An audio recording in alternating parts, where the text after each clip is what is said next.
Hare Krishna devotees, எல்லாருக்கும் வணக்கங்கள். நம்ம பகவத்கீதை 18 டேஸ் கோர்ஸ்ல லெவல் 1ல இருக்கோம். நம்ம இன்னைக்கு பார்க்க போறது அத்தியாயம் 9, ராஜவித்யா ராஜகுக்ய யோகம், மிகவும் ரகசிய அறிவு.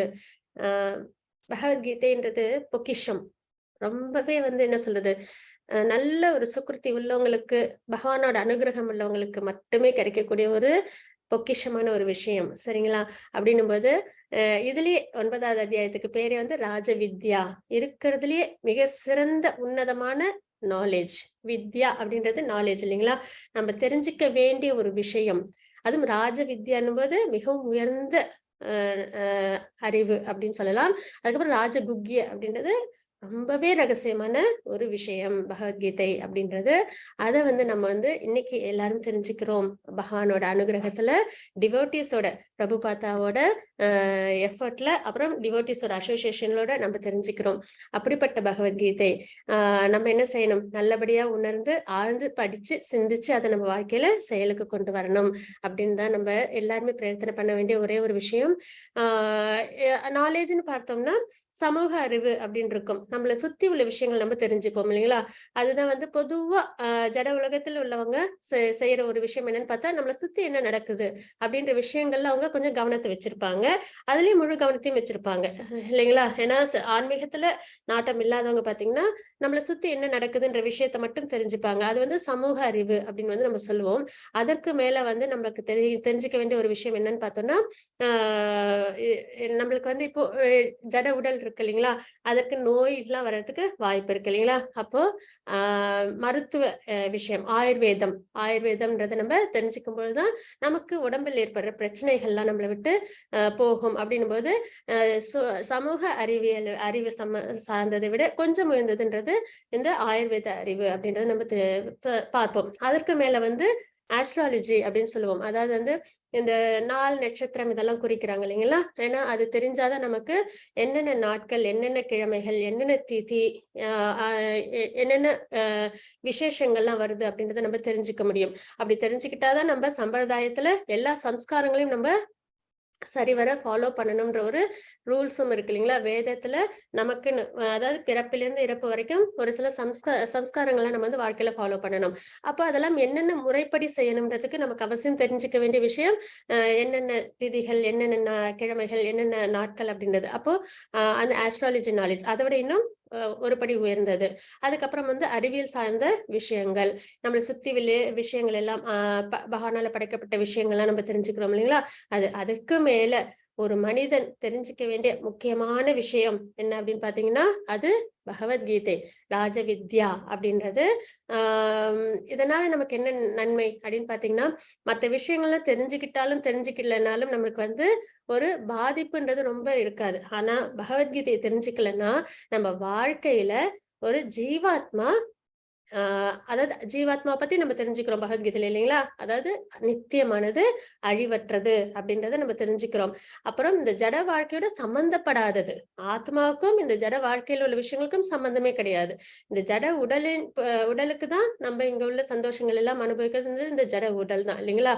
மனம், ஸ்தூல சரீரத்துல இருக்கிற மனம், இதெல்லாம் தான் என்ஜாய் பண்றதே. ஆத்மாவுக்கும் இந்த ஜட வாழ்க்கைக்கும் சம்பந்தமே கிடையாது இல்லைங்களா? அப்படின்னும் போது ஆத்மாவுக்கு தேவையான விஷயம் என்ன? அது நித்தியமானது அப்படின்னு நம்ம இங்க தெரிஞ்சுக்கிறோம். அதுக்கப்புறம் பகவான் யாரு அப்படின்றத நம்ம தெரிஞ்சுக்கிறோம். அதுக்கப்புறம் பகவானை அடைவது எப்படி அப்படின்றத தெரிஞ்சுக்கிறோம். அப்போ ஆத்மா, நான் உடலல்ல ஆத்மான்னு நம்ம தெரிஞ்சுக்கிறோம் பாத்தீங்களா? அதுதான் கான்பிடென்ஷியல் நாலேஜ். அதற்கு மேல மோர் கான்பிடென்ஷியல் நாலேஜ் அப்படின்றது என்ன அப்படின்னு பார்த்தோம்னா, பகவான் யாருன்னு தெரிஞ்சுக்கிறது, சரிங்களா? ஏன்னா இந்த உலகம் எல்லாம் படைக்கப்பட்டிருக்கு, நம்ம எல்லாம் படைக்கப்பட்டிருக்கோம். அப்ப எல்லாமே ஏதோ ஒரு பொருள் இருக்குன்னா அதை யாரோ ஒருத்தவங்க செஞ்சிருக்காங்கன்னு அர்த்தம் இல்லைங்களா? அப்போ யார் அது அப்படின்னு நம்ம பார்க்கும்போது, வேதத்தின் துணையோட நம்ம ஆராய்ஞ்சு பார்க்கும்போது பகவான் அது கை காமிக்கும். அப்ப பகவானை தெரிஞ்சுக்கணுங்களா? அது மோர் கான்பிடென்ஷியல் நாலேஜ். சரி, ஆத்மாவை பத்தி தெரிஞ்சுக்கிட்டோம், பகவானை பத்தி தெரிஞ்சுக்கிட்டோம். அப்போ ஆத்மாவுக்கும் பகவானுக்கும் என்ன உறவு? பகவானுக்கு கைங்கரியம் பண்ற உறவு. அதாவது இது வந்து கைங்கரியம் டிவோஷனல் சர்வீஸ் அப்படின்னு உடனே ஏதோ நம்ம சேவை செய்யணும் பகவானுக்குன்னா அது வந்து ஒரு மாஸ்டர், ஒரு சர்வன்ட். நம்ம நம்ம வீட்டுல எல்லாம் நம்ம பொதுவா பார்க்கிற வாழ்க்கையில அடிப்பட்ட விஷயம், அதாவது ரொம்ப தாழ்ந்த விஷயம் அப்படின்னு நம்ம வந்து பொதுவா வந்து நம்ம நினைப்போம் இல்லைங்களா. சர்வன்ட் அப்படின்னாலே நம்ம வந்து ஒரு தாழ்ந்த விஷயம் அப்படின்ற ஒரு எண்ணம் இருக்கும். ஆனா அப்படி கிடையாது. இப்ப நம்ம குழந்தைங்களுக்கு நம்ம எல்லா விஷயங்களும் நம்ம 200% எஃபர்ட் போட்டு நம்ம செய்யறோம். அவங்களுக்கு ஒரு சின்ன கஷ்டம் கூட வாழ்க்கையில வராம நம்ம வந்து பார்த்துக்கிறோம் இல்லைங்களா. அதுவும் ஒரு சர்வீஸ். அன்போட நம்ம குழந்தைங்களுக்கு செய்யற சர்வீஸ். அதே மாதிரி மனைவியா இருக்கட்டும், கணவனா இருக்கட்டும், அவங்கவுங்களோட லைஃப் பார்ட்னருக்கு செய்யற உதவிகளும் சர்வீஸும் வந்து அன்போட கலந்தது இல்லைங்களா. அதே மாதிரி தாய் தந்தையர் அவங்களுக்கு குழந்தைகள் செய்யறது, அதே மாதிரி தாய் தந்தையர் குழந்தைகளுக்கு செய்யறது, இந்த மாதிரி எல்லாமே வந்து அன்பின் பரிமாற்றம். இதுவும் வந்து ஒரு சர்வீஸ் தான், ஆனா அன்போட கலந்த சர்வீஸ் இல்லைங்களா. அதே நிலைப்பாடுதான் பகவானுக்கு ஜீவாத்மா செய்யறது பக்தி. பக்தின்ற சர்வீஸ், பக்தி யோகம், டிவோஷனல் சர்வீஸ், அதுதான் வந்து 2 பேருக்குமான உறவு. அதற்கு 5 விதங்கள் இருக்கு. ஒண்ணு சாந்த ரசம், இன்னொன்னு வாத்சல்ய ரசம், அதுக்கப்புறம் தாசிய ரசம், மாதுரிய ரசம், அதுக்கப்புறம் சாக்கிய ரசம். இந்த மாதிரி 5 விஷயங்கள் இருக்கு. பகவானுக்கும் நமக்கும் எப்பயுமே நித்தியமான ஒரு உறவு உண்டு. ஏன்னா நம்ம நேத்திக்கு பார்த்தோம், கார்ணோதய கஷாய விஷ்ணு அவங்களோட திரு உடம்பிலிருந்துதான், திருமேனியிலிருந்துதான் எல்லா விஷயமும் வெளியில வருது. சித்து அச்சித் இரண்டுமே பகவானோட திருமேனியிலிருந்து வருது அப்படின்றத நம்ம தெரிஞ்சுக்கிட்டோம். அப்ப நம்ம எல்லாருமே யாரோட உடைமை? பகவானோட உடைமை. அப்படிப்பட்ட பகவானுக்கு நம்ம டிவோஷனல் சர்வீஸ் பண்ணணும். அப்போ அந்த டிவோஷனல் சர்வீஸ் 5 விதமா நம்ம பார்க்கிறோம். அந்த 5 விதத்துல நம்ம ஏதோ ஒரு உறவோட பகவானோட நம்ம நித்தியமா இருந்துகிட்டு தான் இருக்கிறோம். ஆனா இந்த ஜட உடலோட சம்பந்தப்பட்டதுனால, முக்குணங்களோட தாக்கங்கள்னால நம்மளால அத புரிந்துக்க முடியறதில்ல, மறந்துடுறோம். நம்ம மறந்து நம்மளோட சென்ஸ் கிராட்டிபிகேஷன்லயே நம்ம வாழ்க்கைய வாழ்ந்துட்டு இருக்கோம். அந்த விஷயம், அந்த உறவு பகவானோட எல்லா உயிரினங்களுக்கும், லிவிங் என்டிட்டிக்கும் பகவானோட ஒரு உறவு உண்டு. அந்த உறவை நம்ம வெளியில கொண்டு வர்றதுதான் இந்த மாதிரி ஆன்மீக விஷயங்கள். அதுதான் நித்தியமான உறவு. நம்ம இப்ப இங்க எல்லாருமே இருக்காங்க நம்ம கூட, ஆனா இதெல்லாம் நித்தியமா நம்மளோடவே இருக்குமான்னு கேட்டா கிடையாது இல்லைங்களா. இந்த பிறவி முடிஞ்ச உடனே இந்த உறவுகள் எல்லாம் கிடையாது. அடுத்த பிறவி நம்மளோட ஆசைகளுக்கும் கர்மத்திற்கும் ஏத்த மாதிரி ஒரு உடல் கிடைக்கும். அப்போ நமக்கு வேற ஒரு உறவுகள் நமக்கு அமையும் இல்லைங்களா. இது மாதிரி நிறைய பிறவிகள் நம்ம பார்த்தாச்சு. பகவானுக்கு நம்ம பக்தி சேவை செய்யாததுனால நம்ம என்ன பண்ணிட்டு இருக்கோம், இந்த பிறப்புன்ற சுழற்சியில் நம்ம இருக்கோம் இல்லைங்களா. ஆனா நித்தியமான உறவு யாரு? நம்ம எல்லாருக்குமே பகவான் தான். அப்படிப்பட்ட பகவானோட நமக்கான உறவுன்றது இந்த 5 விஷயங்கள் அப்படின்றத பார்க்கிறோம். அதுல சாந்தரசம் அப்படின்றது பார்த்தீங்கன்னா பகவான் ஒரு மாஸ்டரா பாக்குறது, ஒரு ஒண்டர்ஃபுல் பர்சனா ஆச்சரியத்தோட பாக்குறாங்க இல்லைங்களா. அந்த விதத்துல பகவானுக்கு பக்தி சேவை செய்வாங்க இல்லைங்களா. அதுக்கு வந்து எக்ஸாம்பிளா நம்ம வந்து சுகதேவ் கோஸ்வாமியை நம்ம சொல்லலாம். அவங்க வந்து பாகவதத்தை பரீட்சித் மகாராஜுக்கு கொடுத்தாங்க இல்லைங்களா. அவங்கதான் சுகதேவ் கோஸ்வாமி. அவங்களோட உறவு, பகவானுக்கும் அவங்களுக்குமான உறவு வந்து சாந்தரசம் அதுல வந்து அமையும். அதே மாதிரி பாத்தீங்கன்னா தாசிய ரசம்ன்றது மாஸ்டர் சர்வன்ட் அப்படின்ற ஒரு உறவு முறை. அது ஹனுமனுக்கும் ராமருக்குமானது. ராமர் என்ன நினைக்கிறாங்களோ அதை ஹனுமன் வந்து அவங்களுக்கு செஞ்சு கொடுப்பாங்க இல்லைங்களா. அந்த ஒரு உறவு முறைதான் தாசிய ரசம் சொல்லுவோம். அதுக்கப்புறம் சாக்கிய ரசம் அப்படின்றது பகவானுக்கும் அர்ஜுனருக்கும் இடையிலான உறவு, நட்பின் உறவு அப்படின்றத நம்ம இங்க பார்க்கிறோம். 2 பேருக்கும் நட்பின் மூலியமா, நட்பினால என்ன, எல்லாத்தையும் நல்லா ஜாலியா என்ஜாய் பண்ணி சிரிச்சு சந்தோஷமா இருக்கிறது இல்லைங்களா. கிண்டல் பண்ணி கேலி பண்ணி அந்த மாதிரிலாம் இருக்காது. இன்னும் கோபாஸ், விருந்தாவனத்துல பகவானோட மாடு மேய்க்கும் பொழுது கோபாஸ் எல்லாம் போறாங்க இல்லைங்களா. அவங்க எல்லாம் வந்து என்ன உறவோட இருக்கிறாங்க பகவான் கிட்ட, அந்த சாக்கிய ரசம் நட்பின் உறவு அது வந்து பகவானோட இருக்கு. அதே மாதிரி வாத்சல்ய ரசம் அப்படின்றது பெற்றோருக்கும் குழந்தைக்குமான உறவு. அது நந்த மகாராஜாவும் யசோதா அம்மாவுக்குமான உறவு பகவானோட இல்லைங்களா. பகவான யசோதாமா என்ன பண்ணாங்க, உரல்ல கட்டியே போட்டாங்க. எல்லாரையும் கண்ட்ரோல் பண்ற பகவான யசோதாமாவால என்ன பண்ண முடிஞ்சது, உரல்ல கட்டி போட முடிஞ்சது இல்லைங்களா. அந்த அளவுக்கு அன்பு பகவான் மேல. அப்போ அது வந்து வாத்சல்ய ரசம் அப்படின்னு நம்ம பார்க்கிறோம். அதே மாதிரி மாதுரிய ரசம்ன்றது கோபிஸ்கெல்லாம் பகவானோட உள்ள ஒரு உறவு. அது மாதுரிய ரசத்துல, பிரேம ரசத்துல அது வரும் சரிங்களா. இந்த மாதிரி 5 விதங்கள் இருக்கு. இந்த 5ம் இருக்கலாம், இல்லைன்னா இதில் ஏதோ ஒரு விஷயம் நம்மளுக்கும் பகவானுக்குமான சம்பந்தம் நித்தியமா உண்டு. ஆனா அந்த உறவை நம்ம வெளியில கொண்டு வரணும். எப்படி கொண்டு வர முடியும்? பக்தர்களோட அசோசியேஷனோட இருக்கும்போது இந்த மாதிரி நிறைய ஸ்கிரிப்சர்ஸ், பகவத்கீதை, பாகவதம் எல்லாம் படிக்கும்போது, எதனால பகவத்கீதை படிக்கிறோம் பாத்தீங்கன்னா, இதுல ரூல்ஸ் அண்ட் ரெகுலேஷன்ஸ், நம்ம வாழ்க்கையை நம்ம எப்படி வாழணும் அப்படின்றதுக்கான விஷயங்கள் இதுல இருக்கு. பாகவதத்துல என்ன இருக்கு? பக்தர்கள், தூய பக்தர்கள் பகவானை எப்படி வழிபாடு பண்ணாங்க, பகவானுக்கும் அவங்களுக்குமான உறவு எப்படி இருந்தது, அதை தெரிஞ்சுக்கும் போதுதான் நம்மளால அதே மாதிரி ஒரு ஃபுட்பாத்தை நம்மளாலையும் தேர்ந்தெடுக்க முடியும் இல்லைங்களா? இல்லைன்னா நம்ம பிளைண்டா டிவோஷனல் சர்வீஸ் பண்ணணும் அப்படின்னு சொல்லிட்டு விட்டா நம்மளுக்கு அது எப்படி இருக்கும், அதை எப்படி பண்ணணும் நம்மளுக்கு தெரியாது. ஆனா டிவோஷனல் சர்வீஸ் பண்ற பக்தர்களை பத்தி நம்ம நிறைய கேட்கும் போது, நிறைய தெரிஞ்சுக்கும் போது, பகவானோட காருண்ய குணத்தை, அவங்க பக்த வக்ஷலம் அப்படின்னு நம்ம சொல்றோம் இல்லைங்களா? எதனால? பகவான் பக்தர்களுக்கு அவ்வளோ என்ன சொல்லுவாங்க, அவங்களோட அன்பை அவங்க ரெசிப்ரிகேட் பண்ணுவாங்க. இப்ப நம்ம பகவான் மேல கொஞ்சம் அன்பு காமிச்சா கூட பகவான் நம்ம மேல திருப்பி அளவு கடந்த அன்பை காமிப்பாங்க. அதுதான் அர்ஜுனருக்கு தேரோட்டின முறையும் கூட. அதுக்கப்புறம் சுதாமாவுக்கு அவங்க கொடுத்த மரியாதையும் கூட, நட்புக்கு அவங்க கொடுத்த மரியாதையும் கூட. அதுக்கப்புறம் பாத்தீங்கன்னா இவங்க நிறைய பார்க்கலாம் நம்ம. அதாவது பக்தர்கள் பிரகலாத் மகாராஜ், அம்பரீஷ் மகாராஜ், அவங்களுக்கெல்லாம் கூட அவங்க என்ன பண்ணிருக்காங்க, கஷ்டத்திலயும் கூட பகவான் என்ன பண்ணிருக்காங்க, நிறைய அன்பை வெளிப்படுத்திருக்காங்க இல்லைங்களா? இந்த மாதிரி நம்ம பக்த வக்ஷலம் அப்படின்னு நம்ம பகவானை நம்ம சொல்லுறோம். பக்தர்கள் அன்பை கொஞ்சம் கொடுத்தால் அதற்கு பிரதிபலனா பகவான் நிறைய அன்பை அவங்க நம்ம கிட்ட அமைப்பாங்க. அதான் கிருஷ்ண பக்தி அப்படின்றது அன்பின் பரிமாற்றம் அப்படின்றத நம்ம தெரிஞ்சுக்கிறோம். அதனால இது எப்பயுமே தொடர்ந்து இருக்கணும். ஒரு நேரம் இருந்துட்டு ஒரு நேரம் இல்லை அப்படின்றது கிடையாது. நித்தியபடி இருக்கும்போது நம்ம இந்த பிறப்பு இறப்புன்ற சுழற்சி, கஷ்ட நஷ்டங்கள் இதெல்லாம் நம்மள என்னைக்குமே பாதிக்காது. அப்படிப்பட்ட உயர்ந்த ரகசியம் தான் இந்த ராஜ வித்யா ராஜகுக்யம் பகவத்கீதை. அதுல என்னென்ன இருக்கு அப்படின்றத நம்ம இந்த 9th சாப்டர்ல நம்ம பார்க்கலாம்.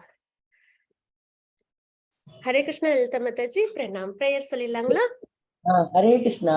ஹரே கிருஷ்ணா. ஓம் ஓம் அஜ்ஞானதிமிராந்தஸ்ய ஞானாஞ்சனசலாகயா சக்ஷுர உன்மிலிதம் ஏன தஸ்மை ஸ்ரீ குரவே நமः.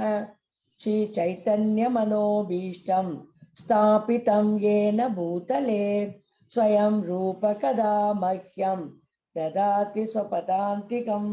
வந்தேகம் ஸ்ரீ குரோ ஸ்ரீயுதபத கமலம் ஸ்ரீ குரூன் வைஷ்ணவாம் ச ஸ்ரீ ரூபம் சாக்ரஜாதம் சகண ரகுநாதான்விதம் தம் சஜீவம் சாத்வைதம் சாவதூதம் பரிஜன சகிதம் கிருஷ்ண சைதன்ய தேவம் ஸ்ரீ ராதா கிருஷ்ண பாதான் சகண லலிதா ஸ்ரீ விஷாகான் விதாம் ச.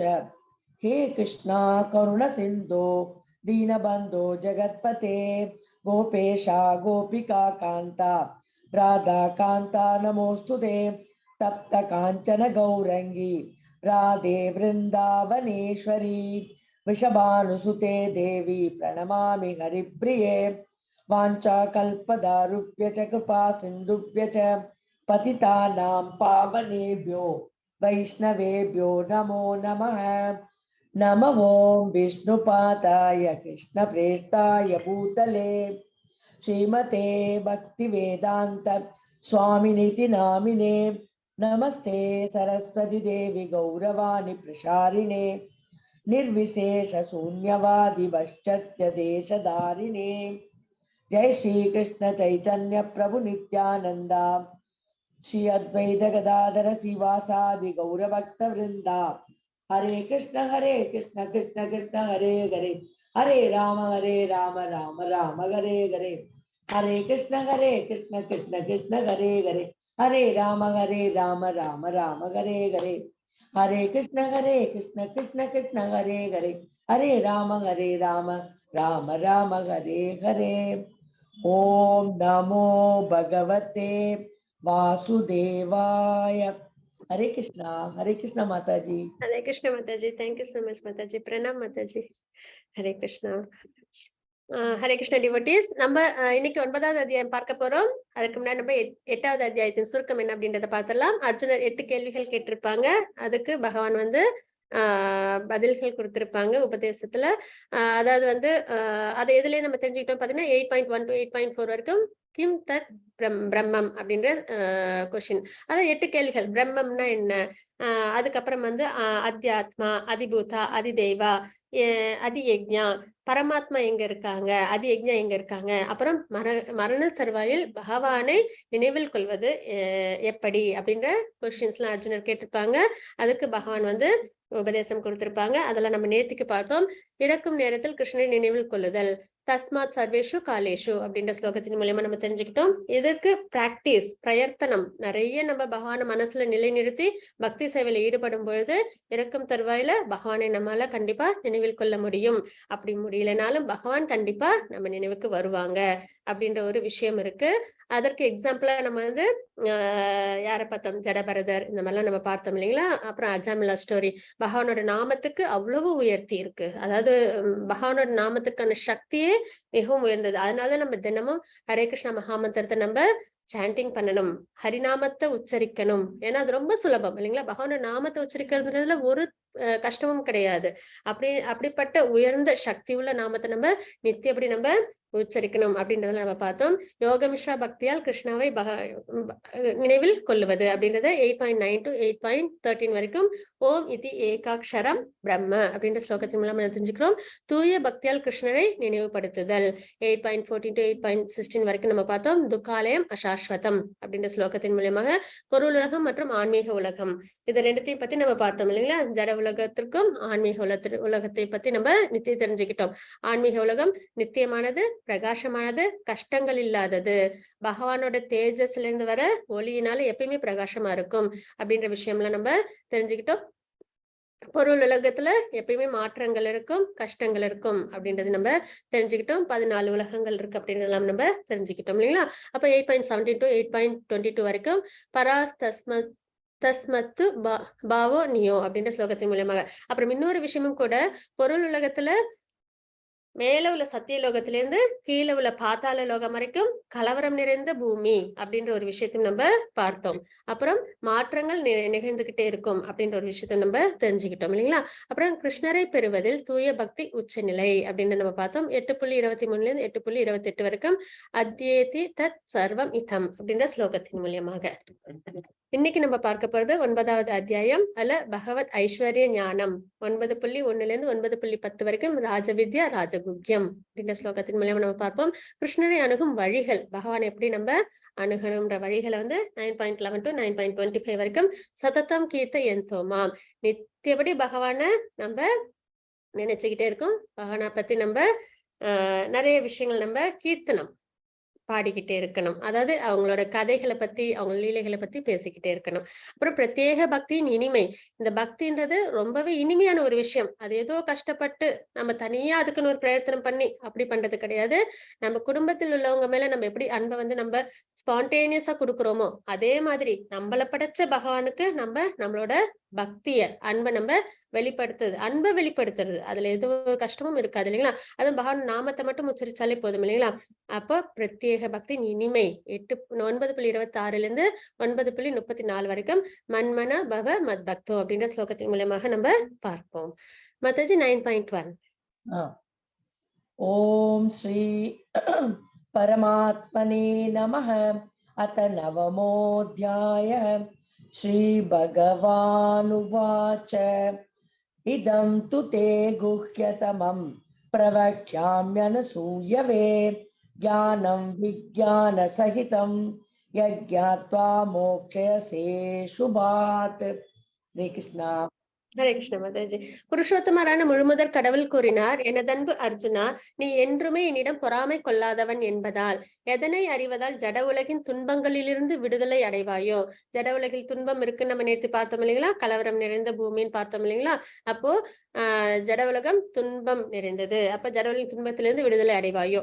இந்த மிக ரகசியமான ஞானத்தை, விஞ்ஞானத்தையும் உனக்கு நான் அளிக்கின்றேன் அப்படின்றது இங்க பகவான் சொல்றாங்க. அப்போ இதற்கு என்ன ஒரு தகுதி வேணும் அப்படின்றத நம்ம இங்க பார்க்கிறோம்.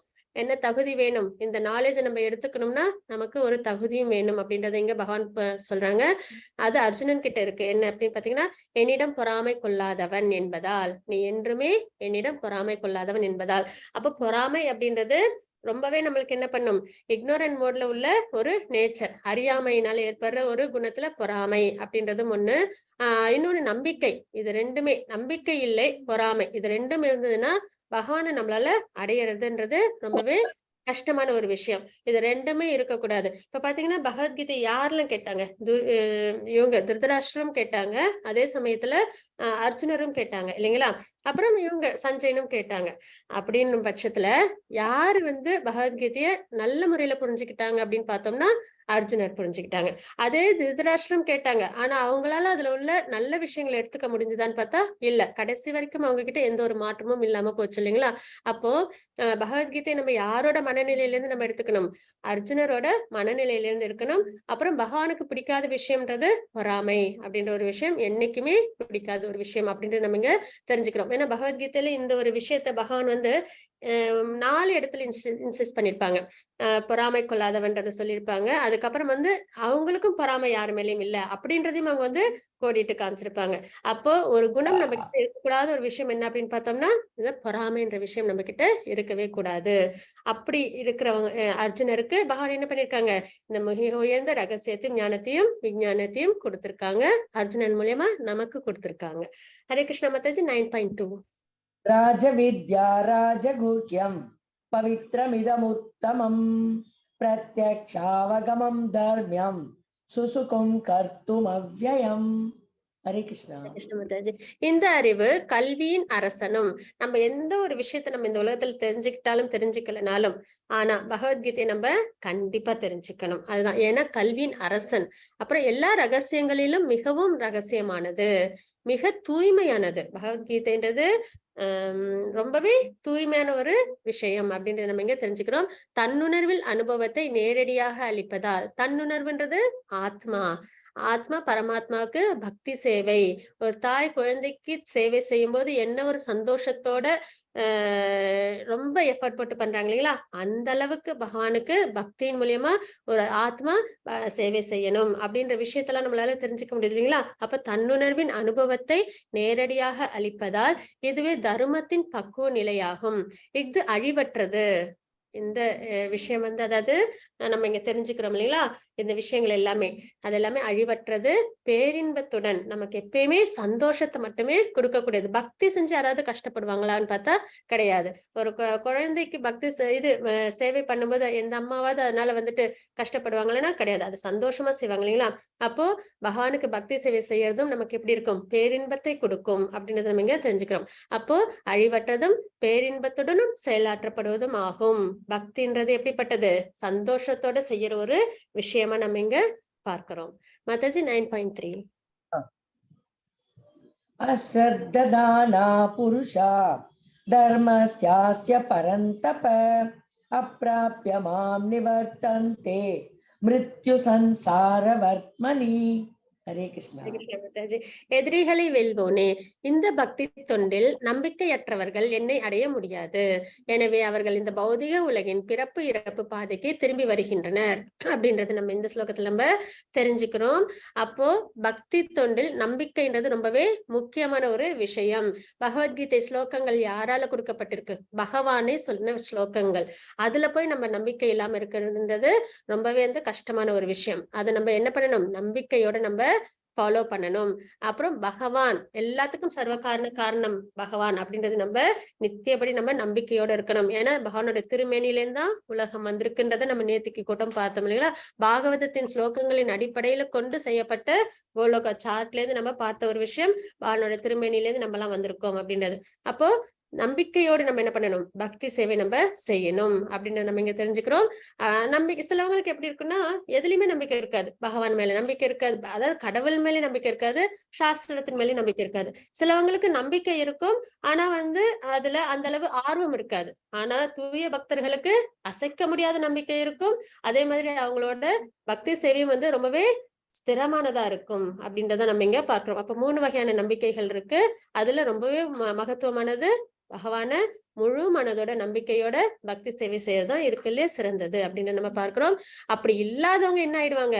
மறுபடியும் பக்தி சேவை செய்யலன்னா திரும்பி என்ன பண்ணுவாங்க? இந்த உலகத்துல பிறப்பு இறப்பு பாதைக்கே திரும்பி வருவாங்க அப்படின்றத நம்ம இந்த ஸ்லோகத்துல நம்ம தெரிஞ்சுக்கிறோம். ஹரே கிருஷ்ண மாதாஜி. பாகவத் 7.5 23 24. பிரகலாத உவாச்ச ஸ்ரவணம் கீர்த்தனம் விஷ்ணோ ஸ்மரணம் பாதசேவனம் அர்ச்சனம் வந்தனம் தாஸ்யம் சக்கிய ஆத்ம நிவேதனம். ஹரே ஹரே கிருஷ்ணா. கிருஷ்ண மாதாஜி. பிரகலாத் மகாராஜ் கொடுத்த ஸ்லோகம் இது. பாகவதத்துல 7th cantoல 5th chapterல இருக்கு. 23rd ஸ்லோகா இது. அதாவது பகவானுக்கு பக்தி சேவை செய்யணும் நம்ம தெரிஞ்சுக்கிறோம் இல்லைங்களா? என்னென்ன மாதிரி பக்தி சேவை நம்மளால செய்ய முடியும் அப்படின்னு பார்த்தோம்னா, ஸ்ரவணம் ஆரம்ப நிலை. ஸ்ரவணம்ன்றது கேட்கறது, சரிங்களா?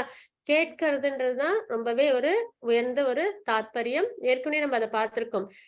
அதாவது நம்ம உறங்கும் தருவாயிலும் ஆழ்ந்த உறக்கத்தில் இருக்கும்போதும் நம்ம வந்து வீழ்ச்சி எழுந்திருக்கிறோம் அப்படின்னா அதுக்கு காரணம் சத்தத்தை கேட்கும் போது நம்மளால எழுந்திருக்க முடியுது இல்லைங்களா? அப்ப மத்த புலன்களை விட ரொம்பவே ஆக்டிவான புலன் வந்து எது அப்படின்னு பார்த்தோம்னா கேட்கும் திறன் தான் அப்படின்றத நம்ம இங்க தெரிஞ்சுக்கிறோம். அப்போ அவ்வளோ ஆக்டிவான புலன் கேட்கறது. அது நம்ம பகவானை பத்தின விஷயத்த நம்ம கேட்கும்போது அது என்ன பண்ணும், நம்ம மனசில் உள்ள அழுக்கெல்லாம் எடுத்து நம்மள தூய்மைப்படுத்தும் அப்படின்றத நம்ம பார்க்கிறோம். அப்போ ஸ்ரவணம் பகவானை பத்தி நிறைய கேட்கறது, அதுவும் வந்து டிவோஷனல் சர்வீஸ்ல ஃபர்ஸ்ட் பிளேஸ்ல இருக்கு. அதுக்கப்புறம் பாத்தீங்கன்னா கீர்த்தனம், பகவானை பத்தி பேசுறது. பகவானை பத்தி கேட்கறது நம்ம வந்து யாரை வந்து நம்ம எக்ஸாம்பிள பார்க்கிறோம்னா பரீட்சித் மகாராஜ் நம்ம பார்க்கிறோம், சரிங்களா? அவங்க பாகவதத்தை சுகதேவ் கோஸ்வாமி கிட்ட இருந்து கேட்டாங்க. 7 நாட்கள்ல மரணம் தெரிஞ்ச உடனே அவங்க என்ன பண்ணாங்க, அவங்க சுகதேவ் கோஸ்வாமி கிட்ட போய் நான் இந்த உலகத்துல தெரிஞ்சுக்க வேண்டிய விஷயம்னா என்ன, அதை எனக்கு நீங்க சொல்லணும் அப்படின்றத வந்து அவங்க வந்து கேட்டாங்க. அப்போ பாகவதத்தை அவங்க டிசைட் பண்ணாங்க.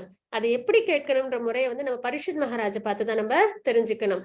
கேட்கணும்ன்ற ஆர்வம் எவ்வளவு கேட்டாலும் அதுல வந்து ஒரு திருப்தியே ஏற்படாது. இன்னொரு விஷயம், கேட்கும்போது அவங்களுக்கு அலாதியான சந்தோஷம். பகவானை பத்தி கேட்கும்போது அவங்களுக்கு அலாதியான சந்தோஷம் அவங்களுக்கு ஏற்படும். வேற எதுலயுமே அவங்க கவனம் வந்து சிதறி போகாது. அந்த மாதிரி ஒருநிலைப்பட்ட மனதோட கேட்கணும். அந்த மாதிரி கேட்கும் சமயத்துல பாகவதத்தை முழுசா கேட்டோடனே அவங்களுக்கு என்ன கிடைச்சது, முக்தி கிடைச்சது அப்படின்றத நம்ம பார்க்கிறோம் இல்லைங்களா? அப்ப கேட்கறது சிறந்த விஷயம். அதுக்கப்புறம் கீர்த்தனம், பாடுதல், அதாவது பகவானை பத்தி பேசுறதும். நமக்கு பேசும் திறன், அதாவது நம்ம நாக்கு இருக்கு இல்லைங்களா, அதுக்கு ஒண்ணு பேசும் சக்தி இருக்கு, சுவைக்கும் சக்தி இருக்கு. அப்போ அந்த 2 விஷயத்தையும் நம்ம பகவானுக்காக நம்ம பயன்படுத்தணும். பேசுறதுன்றது பகவானை பத்தின விஷயங்களை நம்ம பேசணும். இதை தாண்டி வேற விஷயங்கள் நம்ம பேசணும்னாலே அது என்ன ஆகும், நமக்கு சில சமயம் நம்மளுக்கு கஷ்டத்தை கொண்டு வந்து கொடுக்கும் இல்லைங்களா?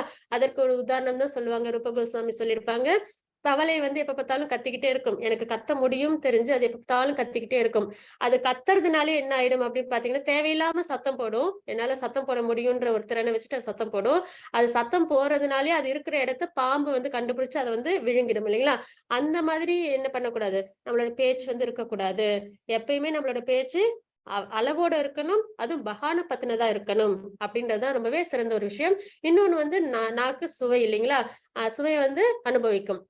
அந்த சுவையும் பகவானோட சம்பந்தப்பட்டதா இருக்கணும். அப்படின்ற பட்சத்துல பகவானோட பிரசாதத்தை நம்ம எடுத்துக்கணும் அப்படின்றத நம்ம பார்க்கிறோம். அப்ப கீர்த்தனம் நம்ம இப்ப டிவோஷனல் சர்வீஸ்ல பார்க்கிறோம். கீர்த்தனம்ன்றது பகவானை பத்தி பேசுறது, பகவானை பத்தின விஷயங்களை நம்ம நிறைய பேரோட பேசுறது, அது வந்து கீர்த்தனத்துல வரும். அதுக்கப்புறம் ஸ்மரணம், எப்பயும் மனசுல நிறைய எண்ணங்கள் வந்துட்டு இருக்கு இல்லைங்களா? சஞ்சலமானது கட்டுப்படுத்த முடியாததுன்றத அர்ஜுனரே சொல்லியிருக்காங்க இல்லைங்களா?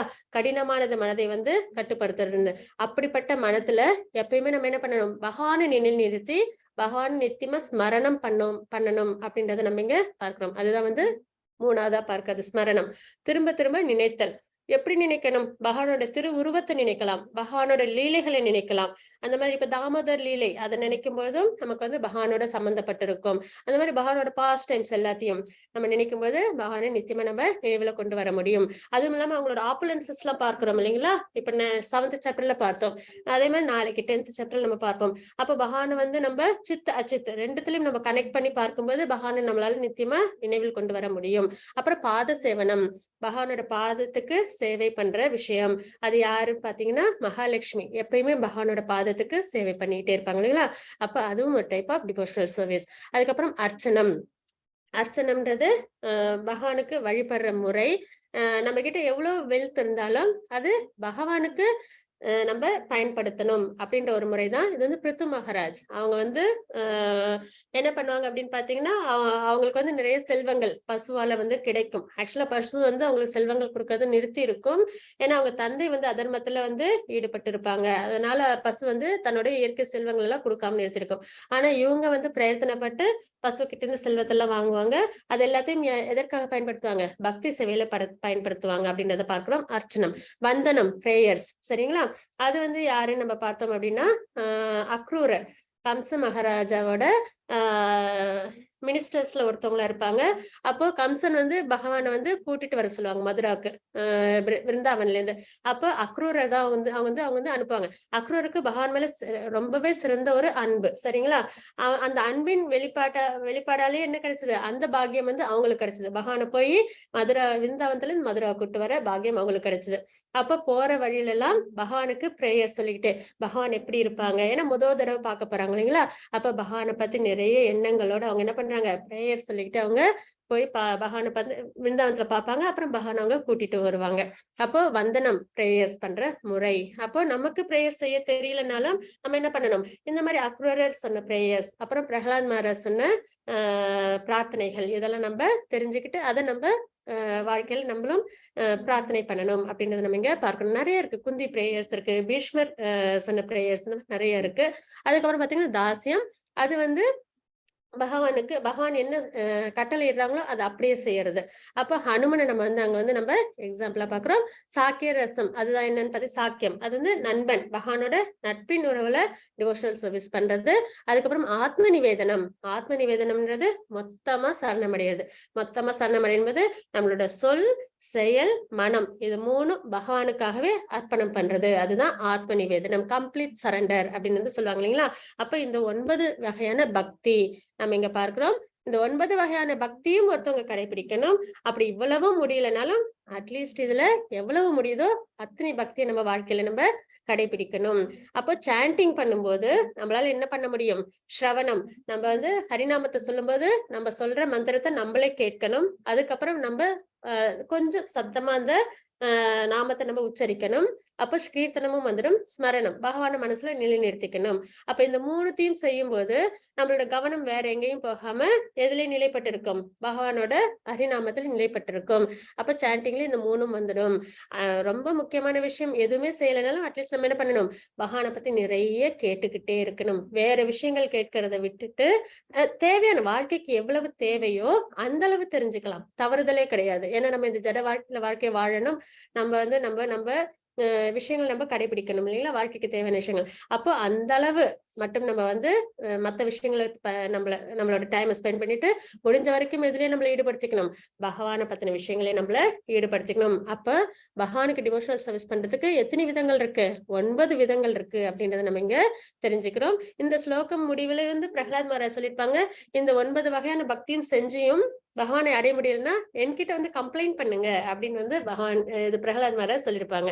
அப்போ எவ்வளவு கான்பிடென்ட்டா ஒரு பியூர் டிவோட்டி சொல்லியிருக்காங்கன்னா கண்டிப்பா அது என்னது? உண்மையான விஷயமா தான் இருக்கும். நம்பிக்கையோட நம்மளும் என்ன பண்ணணும்?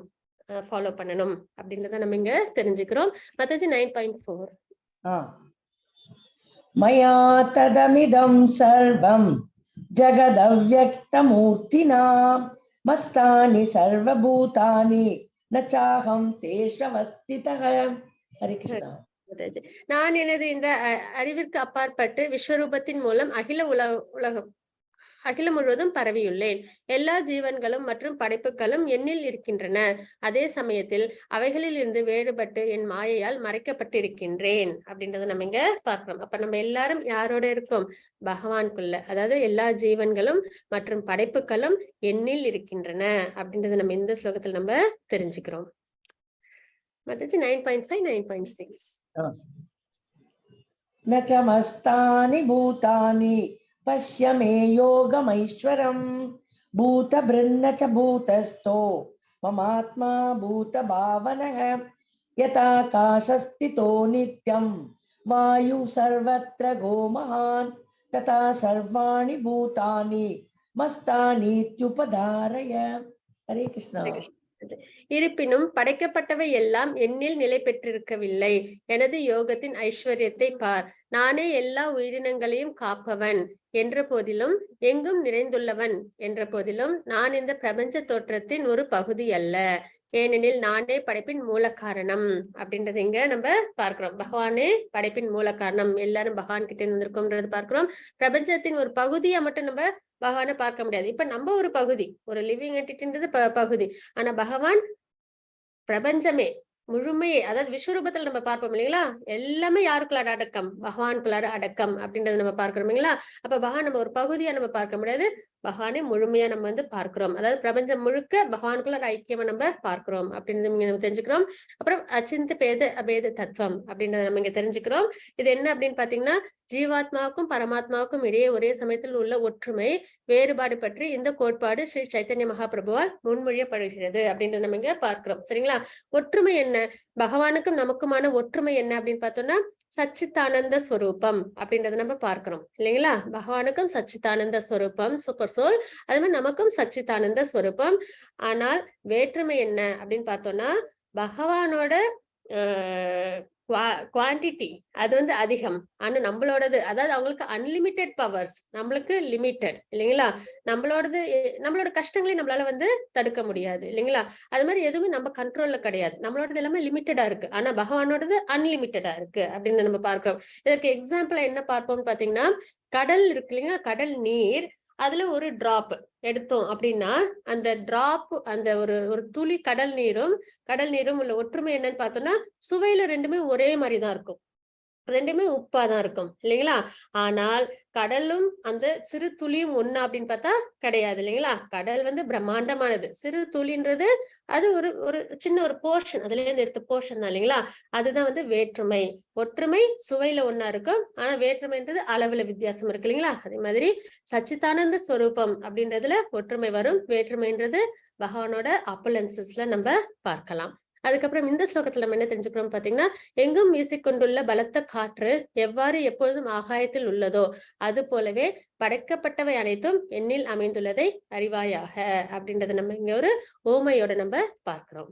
மத்தஜி 9.8 9.9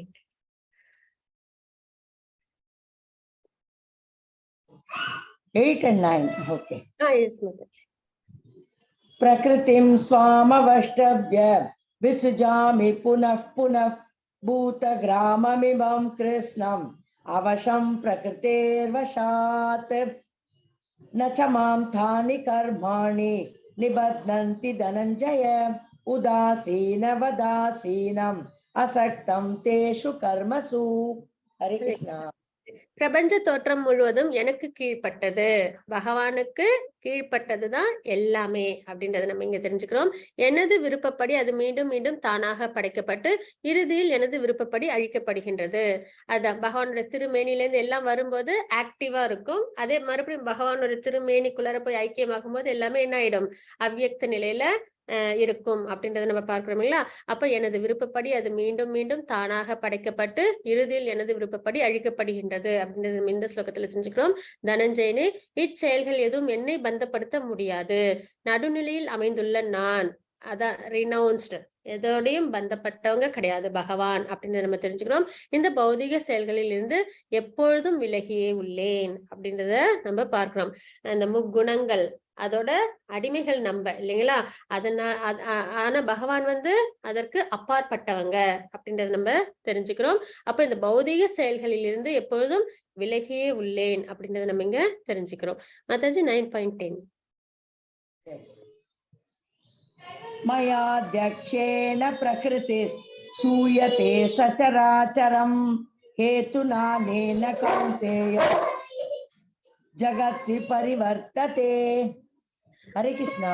ஹரே கிருஷ்ண. குந்தின் மகனே, எனது சக்திகளில் ஒன்றான இந்த ஜட இயற்கை, பகவானோட சக்தி 3 இருக்குன்னு பார்த்தோம் இல்லைங்களா. ஒண்ணு ஜட சக்தி, இன்னொன்னு ஆன்மீக சக்தி, இன்னொன்னு நம்ம ஜீவாத்மா, இந்த 3 இருக்கு இல்லைங்களா. அதுல ஜட சக்தி அது பகவானோட ஒரு சக்தியில வருது. அப்ப எனது சக்திகளில் ஒன்றான இந்த ஜட இயற்கை எனது மேற்பார்வையில் செயல்பட்டு அசைகின்ற மற்றும் அசையாதவற்றை, அசைகின்ற பொருள் லிவிங் என்டிட்டி, அசையாதது அச்சித்து இருக்கு இல்லைங்களா, எல்லாம் உண்டாகிறது அப்படின்னு நம்ம இங்க பார்க்கிறோம். அதன் ஆணைப்படி இந்த தோற்றம் மீண்டும் மீண்டும் படைக்கப்பட்டு அழிக்கப்படுகின்றது அப்படின்னு நம்ம இங்க தெரிஞ்சுக்கிறோம். மத்தாஜி 9.11 அவஜானந்தி மாம் மூடா மானுஷீம் தனுமாஸ்ரிதாம் பரம் பாவமஜானந்தோ மம பூத மகேஸ்வரம். ஹரே கிருஷ்ணா. மனித உறவில் நான் தோன்றும் பொழுது முட்டாள்கள் என்னை ஏளனம் செய்கின்றனர். எனது பரம இயற்கையை, அதாவது இருப்பவை அனைத்திற்கும் நானே உன்னத உரிமையாளன் என்பதை அவர்கள் அறியார்கள் அப்படின்றத நம்ம இங்க பார்க்கிறோம். சரிங்களா? என்ன அப்படின்னு பார்த்தோம்னா, பகவான் ஒருவர் தரையும் அவதாரம் எடுக்கிறாங்க இல்லைங்களா? அவங்க பிறந்தாங்க இறந்தாங்கன்றத நம்ம சொல்லவே முடியாது. ஏன்னா அவங்களது தோற்றம் மறைவு. சூரியன் காலையில உதிக்குது, அப்புறம் ஈவினிங் அது மறையுது இல்லைங்களா? அப்ப சூரியன் உதிக்கும் மறையும். ஆனா அதோட அது முடிஞ்சு போயிடுது அப்படின்னு கேட்டா கிடையாது. இன்னொரு இடத்துல அது உதிக்குது இல்லைங்களா? அதே மாதிரிதான் பகவானோட அவதாரமும் நம்ம அதாவது தோற்றம் அப்படின்னு நம்ம சொல்லுவோம். சரிங்களா? அதாவது எப்படி சொல்லுவோம் அப்படி பாத்தீங்கன்னா, இங்க ஒரு லீலைகள் பண்றாங்க அப்படின்னும் போது இந்த இடத்துல லீலைகள் முடிஞ்சதுன்னா பகவான் என்ன பண்ணுவாங்க, திருப்பி வேற ஒரு கிரகத்துல அதே மாதிரி லீலைகள் நடந்துட்டு இருக்கும். அந்த அளவுக்கு அந்த தாத்பரியத்தை நம்ம எடுத்துக்கிறோம். ஆனா சிலவங்க என்ன பண்ணுவாங்க அப்படின்னு பாத்தீங்கன்னா, பகவான் மனித உறவுல உருவத்துல வந்திருக்காங்க. அவங்களுக்கு என்னது மிஸ்டிக் பவர் கொஞ்சம் அதிகமா இருக்கு, கொஞ்சம் சக்திகள் நிறைஞ்சவங்களா இருக்காங்க. ஏன்னா திருதராஷ்டிரன் அவங்க எல்லாம் என்ன நினைச்சாங்க, பகவான அந்த முறையிலதான் அவங்க பார்த்தாங்க. என்னைக்குமே அவங்கள பகவான அவங்க ஏத்துக்கவே இல்லை இல்லைங்களா? அவங்களுக்கு ஏதோ நிறைய சக்திகள் இருக்கிற ஒரு மனிதனா தான் அவங்க பார்த்தாங்க இல்லைங்களா? அதனால அவங்க ஏளனமும் பண்ணாங்க. அப்போ மனித உறவில் நான் தோன்றும் பொழுது முட்டாள்கள் என்னை ஏளனம் செய்கின்றனர். எனது பரம இயற்கையை, அதாவது இருப்பவை அனைத்திற்கும் நானே உன்னத உரிமையாளன் என்பதை அவர்கள் அறியார் அப்படின்றது இந்த ஸ்லோகத்தில் நம்ம தெரிஞ்சுக்கிறோம். மத்தஜி 9.12. மோகாஷா மோக கர்மாணோ மோகஜானா விசேதசக ராட்சசீமாசுரீம் சைவ பிரகிருதிம் மோகினீம் ஸ்ரிதாஹ. ஹரே கிருஷ்ணா. ஹரே கிருஷ்ண மாதாஜி. இவ்வாறு குழம்பியவர்கள் ராட்சசத்தனமாக கருத்துக்களாலும் நாத்திக கருத்துக்களாலும் கவரப்படுகின்றனர். பகவான் மேல நம்பிக்கை இல்லை, சாஸ்திரத்து மேல நம்பிக்கை இல்லைன்னு அவங்களுக்கு எது சரி தப்புன்றது தெரியாது இல்லைங்களா? அப்போ ராட்சசத்தனமான கருத்துக்களாலும் நாத்திக கருத்துக்களாலும் அவங்க என்ன பண்ணுவாங்க, ஈர்க்கப்படுவாங்க அப்படின்றத நம்ம பார்க்கிறோம். அத்தகு மங்கிய நிலையில் அவர்களது முக்திக்கான ஆவல்கள், பலநோக்கு செயல்கள், அறிவு பயிற்சிகள் ஆகிய அனைத்தும் தோல்வி அடைகின்றது. வெற்றி அடையிறது, அதாவது நம்ம முக்திக்கான செயல்கள், பலநோக்கு செயல்கள், அதாவது இதெல்லாம் நம்ம செய்யறோம், ஞானத்தை வளர்த்துக்கிறோம், செயல்களை பகவானுக்காக செய்யறோம், முக்தி அடையணும் அப்படின்ற விருப்பம் எல்லாம் இருக்கு இல்லைங்களா? இதற்காக நம்ம பிரயத்தனப்படுறோம் இல்லைங்களா? அதெல்லாம் இப்போ பகவான் மேல் நம்பிக்கை இல்லாதவங்க செய்யற செயல்கள் இதெல்லாமே என்ன ஆயிடும், தோல்வியில அடைஞ்சிடும். அதே பக்தர்களுக்கு அது என்ன பண்ணும், வெற்றின்னும் போது அது என்ன வெற்றி, நம்ம பகவானை அடைய முடியும், பகவானோட லோகத்தை நம்ம அடைய முடியும். ஆனா யார் ஒருத்தவங்க நம்பிக்கை இல்லாம ராட்சசத்தனமான கருத்துக்களாலும் நாத்திக கருத்துக்களாலும் கவரப்படுறாங்களோ அவங்களோட வாழ்க்கை எதுல போய் முடியும், தோல்வியில முடியும். தோல்வின்னும் போது திரும்பவும் இந்த பிறப்பிறப்புன்ற சுழற்சியில அவங்க இருப்பாங்க அப்படின்றத நம்ம இங்க தெரிஞ்சுக்கிறோம். அப்போ ஒரு ஜீவாத்மாவோட இலக்கு பகவான் அடையிறது பக்தி செஞ்சு. அது செய்யலன்ற பட்சத்துல அந்த வாழ்க்கை, அந்த மனித பிறவி அவங்க எடுத்த அந்த வாழ்க்கை எதுல முடியுது, தோல்வியில முடியுது. மறுபடியும் பிறப்பிறப்புன்ற சுழற்சியில அவங்க வந்துடுறாங்கன்றத நம்ம பார்க்கிறோம். மத்தஜி 9.13. மகாத்மானஸ்து மாம் பார்த்த தெய்வீம் பிரகிருதிமாஸ்ரிதாः பஜந்த்யனன்ய மனசோ யாத்வா பூதாதிம் அவ்யயம். ஹரே கிருஷ்ணா. பிரித்தாவின் மகனே, குழப்பமடையாத மகாத்மாக்களோ, இதுக்கு முன்னாடி குழப்பம் அடைந்தவர்கள் நம்ம பார்த்தோம். இப்போ பக்தி சேவையில் ஈடுபடணும், பகவானோட நித்தியமா இருக்கணும்னு நினைக்கிறவங்களை பத்தி நம்ம பார்ப்போம். அப்போ குழப்பமடையாத மகாத்மாக்களோ தெய்வீக இயற்கையின் பாதுகாப்பில் உள்ளனர். அவர்கள் பரமபுருஷ பகவானான என்னை ஆதி புருஷனாகவும் அழிவற்றவனாகவும் அறிந்து எனது பக்தி தொண்டில் பூர்ணமாக ஈடுபட்டுள்ளனர் அப்படின்றத நம்ம இந்த ஸ்லோகத்துல தெரிஞ்சுக்கிறோம். மதாஜி 9.14. சததம் கீர்த்தயந்தோ மாம் யதந்தஸ்ச திருடவ்ரதாः நமஸ்யந்தஸ்ச மாம் பக்த்யா நித்யயுக்தா உபாசதே. ஹரே கிருஷ்ணா. இதுல நம்ம ஒரு பக்தரோட நிலைப்பாடு என்ன அப்படின்றத நம்மளால பார்க்க முடியும். அவங்க எப்படி இருப்பாங்க அப்படின்னு பாத்தீங்கன்னா, எப்பொழுதும் எனது புகழை கீர்த்தனம் செய்து கொண்டு திடமான உறுதியுடன் முயன்று கொண்டு எனக்கு வந்தனை செய்தபடி இந்த மகாத்மாக்கள் பக்தியுடன் நித்தியமாக என்னை வழிபடுகின்றனர். பிரபுபாதாவை நம்ம எக்ஸாம்பிளா பார்க்கலாம். எப்பவுமே பகவானோட நாமத்தை கிருஷ்ணா கான்சியஸ்னஸ்ல இருப்பாங்க, நாமத்தை உச்சரிச்சுட்டே இருப்பாங்கன்னா சங்கீத யஜ்ஞம் இல்லைங்களா? அப்போ பகவானோட புகழ பாடுறது திடமான உறுதியுடன் முயற்சி. டிவோஷனல் சர்வீஸ்ல என்னைக்குமே தளர்ந்து போறதே கிடையாது. ஒரு நிறைய வந்து தோல்விகள் வந்தாலுமே அவங்க என்ன பண்ணாங்க பிரபுபாதா, அது எல்லாத்தையும் கடந்து அவங்க திடமா வந்து கிருஷ்ணா கான்சியஸ்ல இருந்து அதை உலகத்துக்கு கொண்டு வந்து சேர்த்தாங்க அவங்களோட குருவின் ஆணைப்படி இல்லைங்களா? அப்ப திடமான உறுதியுடன் முயன்று கொண்டு எனக்கு வந்தனை செய்தபடி இந்த மகாத்மாக்கள் பக்தியுடன் நித்தியமாக என்னை வழிபடுகின்றனர். அப்போ ஒரு பியூர் டிவோட்டியோட நிலைப்பாடு என்ன அப்படின்றது இந்த ஸ்லோகத்துல நம்ம தெரிஞ்சுக்கிறோம். மாதாஜி 9.17 पिताहमस्य जगत् पितामहस्य जगतो माता दाता पितामहः वेद्यं पवित्रमोंकार ऋक्साम यजुरेव च. हरे कृष्णा. இதுக்கு முன்னாடி உள்ள ஸ்லோகத்துல பகவானை நம்ம அடையக்கூடிய வழியை நம்ம பார்த்தோம் சரிங்களா? இந்த ஸ்லோகத்துல இந்த அகிலத்தின் தந்தையும் தாயும் காப்பவனும் பாட்டனாரும் நானே அப்படின்றத நம்ம தெரிஞ்சுக்கிறோம். அறியப்பட வேண்டிய பொருளும் தூய்மைப்படுத்தும் பொருளும் ஓம் என்னும் மந்திரமும் நானே. நம்ம ஒரு விஷயம் தெரிஞ்சுக்கணும் அப்படின்னா இந்த மனித பிறவியில அது என்னன்னு பாத்தீங்கன்னா, எல்லாத்தையும் படைச்சது யாரு, நம்ம எதற்காக இங்க பிறந்திருக்கோம், யாரை நம்ம அடையணும், நம்மளோட சர்வீஸ் என்ன, வாழ்க்கையின் பயன் என்ன, இதெல்லாம் நம்ம யோசிச்சு நம்ம வந்து ஃபாலோ பண்றோம்னு வச்சுக்கோங்களேன் வேதத்தின் முறைப்படி. அப்போ நம்ம யாரை வந்து நம்ம வந்து தெரிஞ்சுப்போம் பாத்தீங்கன்னா பகவானை நம்ம தெரிஞ்சுப்போம். அப்ப அறியப்பட வேண்டிய பொருள் பகவான், தூய்மைப்படுத்தும் பொருளும் பகவான். ஏன்னா நம்ம நிறைய பாபங்கள்னாலும் குணங்கள்னாலும் நம்ம என்ன பண்ணிருக்கோம், தூய்மையற்று இருக்கிறோம் இல்லைங்களா? அப்போ தூய்மைப்படுத்தும் பொருளும் பகவான். பக்தி சேவை செய்யும் போது நமக்கு தூய்மை ஏற்படுது. ஓம் என்னும் மந்திரமும் நானே, ரிக் சாம யஜுர் வேதங்களும் நானே அப்படின்றது இந்த ஸ்லோகத்தில் நம்ம பார்க்கிறோம். மாதாஜி 9.18 9.19 18-19 गतिर्भर्ता प्रभु साक्षी निवास शरणं सुहृत् प्रभव प्रलयस्थानं निदानं बीजमव्ययम् तपाम्यहमदं वर्षं निगृह्णाम्युत्सृजामि च अमृतं चैव मृत्युश्च சதசச்சாகமர்ஜுன. ஹரே கிருஷ்ணா. நானே இலக்கு, பகவான் தான் ஒரு ஜீவாத்மாவோட இலக்கு சரிங்களா? அப்போ நானே இலக்கு, காப்பவன், எல்லாரையும் காப்பாத்துறது யாரு, பகவான். அப்போ தலைவன், எல்லாருக்கும் தலைவன், சாட்சி. நம்ம கூட பரமாத்மாவா இருந்து நம்ம செய்யற செயல்களுக்கு எல்லாம் சாட்சியா ஆதாரமா இருக்காங்க. வசிப்பிடம், அதாவது மற்றும் மிக நெருங்கிய நண்பன். அதாவது பகவான் தான் நமக்கு எட்டர்னல் ஃப்ரெண்ட் அப்படின்றத நம்ம பார்க்கிறோம். நானே படைப்பு, அழிவு எல்லாவற்றின் ஆதாரம், தங்கும் இடம் மற்றும் நித்தியமான விதையும் ஆவேன் அப்படின்றது இந்த ஸ்லோகத்துல நம்ம பார்க்கிறோம். அர்ஜுனா, நானே வெப்பத்தை கொடுப்பவன், மழையை கொடுப்பவனும் நானே, நித்தியமும் நானே, மரண உருவமும் நானே, ஜட சேதனம் இரண்டும் என்னில் உள்ளன அப்படின்றத நம்ம இங்க பார்க்கிறோம். இதெல்லாம் வந்து பகவானோட ஆப்புலன்சஸ் நிலைப்பாடை பத்தி நம்ம தெரிஞ்சுக்கிறோம். அப்போ இந்த இடத்துல எல்லாத்துலயும் பகவான் தன்னை சொல்லியிருக்காங்க இல்லைங்களா? நான் தான் வந்து வெப்பத்தை கொடுப்பவன், அதாவது மழையை கொடுப்பவன் நானே அப்படின்னு சொல்றாங்க இல்லைங்களா? இதெல்லாம் என்ன முறையில நம்ம எடுத்துக்கணும், உண்மைய பகவான் விளக்கி கொடுக்குறாங்க அப்படின்றத நம்ம அந்த தாத்பரியத்தை நம்ம எடுத்துக்கணும். அதைதான் நம்ம பார்த்தோம். ஒரு கம்பெனி ஒருத்தவங்க வச்சிருக்காங்க, அதோட முதலாளி கிட்ட போயிட்டு நீங்க இந்த கம்பெனில உங்களோட நிலைப்பாடு என்னன்னு கேட்டா அவங்க என்ன சொல்லுவாங்க, நான் இந்த கம்பெனியோட உரிமையாளன்னு சொல்லுவாங்க இல்லைங்களா? அப்ப அது அகங்காரத்துல சொல்றதா நம்ம எடுத்துக்க முடியாது. உண்மையான நிலைப்பாடு அதுதான் இல்லைங்களா?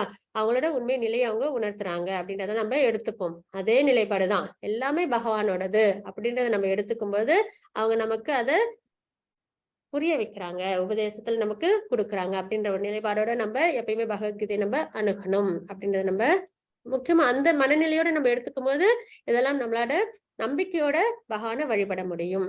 மாதாஜி 9.20 9.21 त्रैविद्यामां सोमपा पूत पापा यज्ञैरिष्ट्वा स्वर्गतिं प्रार्थयन्ते ते पुण्यमासाद्य सुरेन्द्रलोकम् अश्नन्ति दिव्यान् दिवि देवभोगान् ते तं भुक्त्वा स्वर्गलोकं विशालं क्षीणे पुण्ये मर्त्यलोकं विशन्ति एवं त्रयी धर्ममनुप्रपन्ना गतागतं कामकामा लभन्ते. Hare Krishna. ஹரே கிருஷ்ண மாதாஜி. ஸ்வர்கலோகத்தை அடைவதற்காக வேதங்களை பயின்று சோமரசத்தை அருந்துபவர்கள் என்னை மறைமுகமாக வழிபடுகின்றனர். இதன் மூலமாக அவர்கள் பாவ இழைகளிலிருந்து தூய்மை அடைந்து புண்ணியமான இந்திரலோகத்தில் பிறவி எடுத்து அங்கே தேவ சுகங்களை அனுபவிக்கின்றனர் அப்படின்றத பார்க்கிறோம். அப்ப வேதத்தின் முறைப்படி, வேதத்தில் குறிப்பிட்ட முறைப்படி அவங்க வந்து என்ன பண்றாங்க, அவங்களோட கர்மங்கள் எல்லாம் அவங்க செய்யறாங்க. அதனால அவங்க என்ன ஆயிடுறாங்க, தூய்மை அடைகிறாங்க அப்படின்றத நம்ம பார்க்கிறோம். அதனால அவங்க எங்க போறாங்க, ஸ்வர்க்கத்துக்கு அவங்க போறாங்கன்றதையும் நம்ம பார்க்கிறோம். இந்திரலோகம்ன்றத பார்க்கிறோம். அங்க அவங்க செஞ்ச செயல்களுக்கான பலன்களை, சுகங்களை அவங்க அனுபவிக்கிறாங்க. சொர்க்கலோகத்தில் அத்தகு பரந்த சுகத்தை அனுபவித்து விட்டு தங்களது புண்ணியங்களின் பலன்களை தீர்ந்தவுடன் அவர்கள் மீண்டும் இந்த மரண உலகில் வீழ்கின்றனர். இவ்வாறாக புலனின்பத்திற்காக வேத தர்மத்தை கடைபிடிப்பவர்கள் பிறப்பிறப்பினையே அடைகின்றனர் அப்படின்றத பார்க்கிறோம். அப்ப சொர்க்கத்துக்கு போறாங்க, அங்க போய் சுகங்களை அனுபவிக்கிறாங்க. அதுக்கப்புறம் அவங்க செஞ்ச அந்த புண்ணிய கர்மங்களோட பலன்கள் முடிஞ்ச உடனே அவங்க திரும்பி என்ன பண்றாங்க, இந்த உலகத்துக்கு அவங்க திரும்பி வராங்க அப்படின்றது இந்த ஸ்லோகத்துல நம்ம தெரிஞ்சுக்கிறோம். அப்ப இன்பத்திற்காக சந்தோஷத்தை அனுபவிக்கணும்ன்றதுக்காக வேத மந்திரத்தை கடைபிடிக்கிறவங்க மறுபடியும் என்ன விஷயத்துக்கு அவங்க வந்து ஆட்படுறாங்கன்னு பாத்தீங்கன்னா, இந்த பிறப்பு இறப்பு அப்படின்ற இந்த சுழற்சியிலேயே அவங்க நித்தியபடி இருப்பாங்க. நல்ல நல்ல செயல்களை செய்வாங்க, சொர்க்கத்துக்கு போய் சந்தோஷங்களை அனுபவிப்பாங்க, திருப்பியும் இங்க வந்து மறுபடியும் நல்ல செயல்கள் ஈடுபடுவாங்க, மறுபடியும் சொர்க்கத்துக்கு போய் சந்தோஷங்கள் அனுபவிப்பாங்க. இந்த மாதிரி ஆனா அவங்க தூய்மை அடைந்தவங்களா இருப்பாங்க அப்படின்றத நம்ம பார்க்கிறோம். ஏன்னா அவங்க பாவங்கள் செய்யறது கிடையாது அப்படின்றத நம்ம இங்க தெரிஞ்சுக்கிறோம். மாதாஜி 9.22. अनन्याश्चिन्तयन्तो माम् ये जना पर्युपासते तेषां नित्याभियुक्तानां योगक्षेमं वहाम्यहम्. हरे कृष्णा. ஹரே கிருஷ்ண மாதாஜி. ஆனால் எனது திவ்ய ரூபத்தின் மீது தியானம் செய்து கொண்டு, இது வந்து முன்னாடி பார்த்த ஸ்லோகம் வந்து யாரு அதாவது பக்தி சேவையில் ஈடுபட மாட்டாங்க, ஆனா வேதத்தின் தர்மத்தை கடைபிடிச்சு நல்ல நல்ல விஷயங்களை செய்து அதுக்கப்புறம் அவங்க வந்து சொர்க்கத்துக்கு போறாங்க, திருப்பி இந்த பூலோகத்துல பிரிவு எடுக்கிறாங்கன்றத நம்ம பார்த்தோம். ஆனா இந்த ஸ்லோகத்துல நம்ம பக்தி செய்யறவங்களுக்கு நிலைப்பட பார்க்கிறோம். இந்த ஸ்லோகத்துல என்ன இருக்கு அப்படின்னு நம்ம பார்க்கலாம். ஆனால் எனது திவ்ய ரூபத்தின் மீது தியானம் செய்து கொண்டு கலங்கமற்ற பக்தியுடன் என்னை நித்தியமாக வழிபடுபவர்களோ அவர்களுக்கு வேண்டியவற்றை கொடுத்தும் அவர்களிடம் இருப்பவற்றை காத்தும் நான் பரிபாலிக்கின்றேன் அப்படின்றத பகவான் சொல்றாங்க. அப்போ தியானம், பகவானோட இந்த திவ்யமான சுரூபத்தின் மீது தியானம் செய்யறவங்க அவங்களுக்கு வேண்டியவற்றை கொடுத்தும், அப்போ இங்க என்ன தாத்பரியத்தில் நம்ம எடுத்துக்கணும், ஜட வாழ்க்கைக்கு தேவையான விஷயங்களை பகவான் கொடுத்தும் ஜட வாழ்க்கைக்கு தேவையான விஷயத்தை காத்தும் அவங்க வந்து பரிபாலிக்கிறாங்களான்னா கிடையாது. என்ன வேண்டியவற்றை கொடுப்பாங்க, இன்னும் பக்தியில அவங்களுக்கு நல்ல நிலைகளை அவங்க கொடுப்பாங்க. அப்ப அவங்களோட எண்டிவர், அவங்க எந்த அளவுக்கு அவங்க பிரயத்தனை பண்றாங்க அப்படின்றத, ஏன்னா தியானம் செய்யும் முறை பக்தி சேவையில ஈடுபடுறாங்க அப்படின்னும் போது அந்த ஜீவாத்மாவுக்கு இன்னும் தேவையான அளவு அவங்களோட எண்டிவரை பொறுத்து அவங்களுக்கு தேவையான பக்தி சேவையை கொடுப்பாங்க. அதே மாதிரி அவங்க கிட்ட இருக்கிற பக்தியும் பகவான் என்ன பண்ணுவாங்க, பாதுகாப்பாங்க அப்படின்றத நம்ம இங்க பார்க்கிறோம். பகவத்கீதை பாகவதம் பகவானோட பக்தியில என்னைக்குமே நம்ம என்ன பண்ணக்கூடாது, இந்த ஜட உலகத்திற்கு தேவையான விஷயங்களை நம்ம அதுல கலக்க கூடாது. முழுக்க முழுக்க பக்தியே அதுல வந்து பிரதானமா இருக்கணும் அப்படின்றது நம்ம இங்க தெரிஞ்சுக்கிறோம். மாதாஜி 9.23. येऽप्यन्य देवता भक्ता यजन्ते सद्दयान्विताः तेऽपि मामेव कौन्तेय यजन्त्य विधिपूर्वकम्. हरे कृष्ण. ஹரே கிருஷ்ண மாதாஜி. மற்ற தேவர்களை நம்பிக்கையோடு வணங்கும் பக்தர்கள் உண்மையில் என்னை மட்டுமே வழிபடுகின்றனர். ஏன்னா பகவானோட உருவாக்கம் தான் எல்லாருமே அப்படின்றத பார்க்கிறோம் இல்லைங்களா. அப்போ தேவர்களை வழிபட்டாலும் அது வந்து யாரை வழிபடுறதுக்கு சமம், இன்டைரக்டா பகவான வழிபடுறதுக்கு சமம் அப்படின்னு நம்ம இங்க தெரிஞ்சுக்கிறோம். மற்ற தேவர்களை நம்பிக்கையோடு வணங்கும் பக்தர்கள் உண்மையில் என்னை மட்டுமே வழிபடுகின்றனர் குந்தியின் மகனே, ஆனால் அத்தகு வழிபாடு தவறான வழியில் செய்யப்படுவதாகும். இன்டைரக்டா பகவான வழிபடுற முறை அப்படின்றது தெரிஞ்சுக்கிறோம். மாதாஜி 9.25. யாந்தி தேவவ்ரதா தேவான் பித்ருன் யாந்தி பித்ருவ்ரதாः பூதானி யாந்தி பூதேஜ்யா யாந்தி மத்யாஜினோபி மாம். தேவர்களை வழிபடுபவர்கள் தேவர்களிடையே பிறப்பர், முன்னோர்களை வழிபடுபவர்கள் முன்னோர்களிடம் செல்வர், பூதங்களை வழிபடுபவர்கள் பூதங்களிடையே பிறப்பர், மேலும் என்னை வழிபடுபவர்கள் என்னுடனே வாழ்வர் அப்படின்றத பார்க்கிறோம். ஏன்னா பகவானோட பக்தின்றது கட்டாயப்படுத்தி வர ஒரு விஷயம் கிடையாது. அது ஆத்மாத்மா ஆத்மாத்மா வர அன்பு இல்லைங்களா? பக்தி சேவைன்றது அன்பின் பரிமாற்றம்ன்றது நம்ம பார்க்கிறோம் இல்லைங்களா? அப்ப அது கட்டாயப்படுத்தி நம்ம கொண்டு வர முடியாது. அப்போ யார் யாருக்கு என்னென்ன நம்பிக்கையோ அந்தந்த லோகத்துக்கு போறாங்க அப்படின்றத நம்ம இங்க தெரிஞ்சுக்கிறோம். தேவர்களை வழிபடுறவங்க தேவர்கள் கிட்ட போறாங்க, முன்னோர்களை வழிபடுபவர்கள் முன்னோர்கள் கிட்ட போறாங்க. ஆனா பகவானை பக்தி சேவையில வழிபடணும்ன்ற விருப்பமோட வழிபடுறவங்க யார போய் அடையறாங்க? பகவானையே அடையறாங்க அப்படின்றத நம்ம இங்க தெரிஞ்சுக்கிறோம். மாதாஜி 9.26 पुष्पं फलं तोयं यो मे भक्त्या प्रयच्छति तदहं भक्त्युपकृतम् अश्नामि प्रयतात्मनः. हरे कृष्णा. மாதாஜி, அன்புடனும் பக்தியுடன் ஒருவன் ஒரு இலையோ ஒரு பூவோ ஒரு பழமோ நீரோ அளித்தால் அதனை நான் ஏற்கின்றேன் அப்படின்றத இங்க நம்ம பார்க்கிறோம். பகவானுக்கு நம்ம வந்து தினமும் நிவேதனம் பண்ணணும் அப்படின்றத நம்ம பார்த்தோம் இல்லைங்களா? பிரசாதமா எடுத்துக்கணும் அப்படின்றத நம்ம பார்த்தோம். அப்போ அதுக்கும் ஒரு அனாலஜி பார்த்தோம். என்னன்னா, இப்ப ஒரு குழந்தைக்கு ஒரு அப்பா வந்து சாக்லேட் வாங்கி கொடுக்குறாங்கன்னா, அந்த சாக்லேட் திருப்பி அந்த குழந்தை அவங்க அப்பாவுக்கு கொடுக்கும்போது அந்த தந்தை வந்து என்ன பண்ண மாட்டாங்க, உடனே வாங்கி அதை சாப்பிட மாட்டாங்க. என்ன பண்ணுவாங்க, அந்த அன்பை தான் பார்ப்பாங்க. சரி, நம்ம குழந்தை நமக்கும் கொடுத்துட்டு சாப்பிடுது, அன்பை வந்து பார்ப்பாங்க இல்லைங்களா? அந்த ஒரு முறைப்பாடுதான் பகவானுக்கு நம்ம பிரசாதம் ஆஃபர் பண்ணும்போது நமக்கும் வந்து கிடைக்குது. நம்மளோட அன்பை நம்ம பகவானுக்கு வெளிப்படுத்துறோம் அப்படின்ற ஒரு நிலைப்பாடுதான் பிரசாதம் ஆஃபர் பண்றது. அப்போ அந்த இடத்துல என்ன பிரதானமா இருக்கணும் பார்த்தோம்னா, அன்பும் பக்தியும், இது 2 விஷயமும் இருக்கணும். அப்போ அன்போடும் பக்தியுடனும் ஒருவன் ஒரு இலையோ ஒரு பூவோ ஒரு பழமோ நீரோ அளித்தால் அதனை நான் ஏற்கின்றேன் அப்படின்றத இங்க நம்ம பார்க்கிறோம். அதுக்கு ஒரு கதையும் இருக்கு.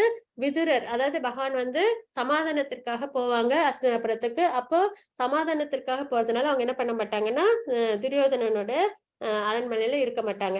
என்ன பண்ணிடுவாங்கன்னா, விதுரர் வீட்டுக்கு போயிடுவாங்க. அப்ப அன்எக்ஸ்பெக்டடா விதுரர் வந்து தன்னோட வீட்டுக்கு பகவான் வராங்கன்ன உடனே அவங்களுக்கு ரொம்ப சந்தோஷமாயிடும். அப்ப அவங்களுக்கு பகவானுக்கு வந்து ஆஃபர் பண்ணணும் அப்படின்னு நினைக்கும் போது என்ன பண்ணிடுறாங்கன்னா, அவங்களோட மனைவி வந்து வாழைப்பழத்தை உரிச்சு பகவானுக்கு பழத்தை கீழே போட்டுட்டு தோலை கொடுக்குறாங்க. அதையும் பகவான் வந்து எடுத்துக்கிறாங்க அப்படின்றத நம்ம அந்த பாஸ்ட் டைம்ல பாக்குறோம். அப்ப இதுல இருந்து என்ன தெரியுதுன்னா, பகவான் வந்து அதுல உள்ள அன்பை மட்டும்தான் பார்க்கிறாங்க அப்படின்றத நம்ம இங்க தெரிஞ்சுக்கிறோம் இல்லைங்களா? அதே மாதிரிதான் சபரி மாதா, அவங்களும் பாத்தீங்கன்னா ராமர் அவதாரம் பண்ண காலத்துல அவங்களோட குரு சொல்லுவாங்க, ராமர் வந்து உன்னோட குடிலுக்கு வருவாங்கன்னு.